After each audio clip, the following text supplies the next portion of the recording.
Accepting yourself.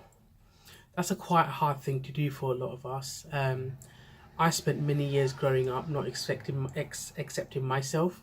Um, I've always been sort of labelled as a black sheep in the family, and because of that, I'm always different. I don't look like a typical Bangladeshi.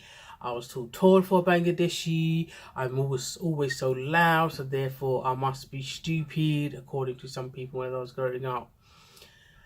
And for many of these reasons, from a young age, reasons like the examples I've just stated, it it made it harder, that much more harder to accept myself. As I've grown older and gone through different phases in my life, in particularly the last few years, when I've had major life changing decisions that I made, that my life completely changed. I had to go through a very difficult process of accepting who I am. And part of that acceptance starts off loving who you are.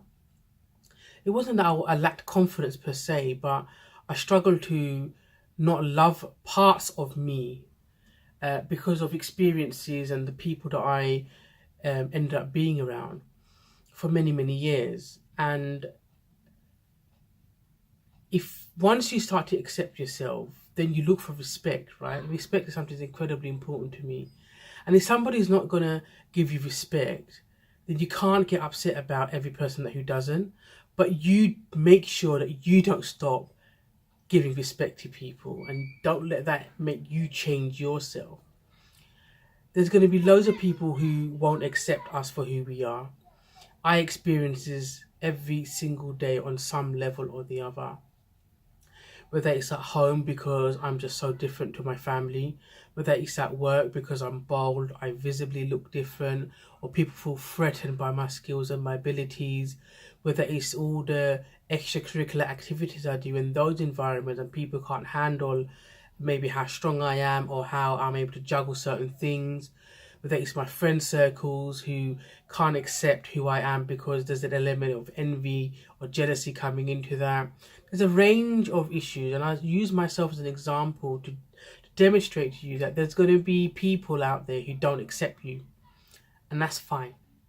And what is important is that you and I, we accept ourselves as we are.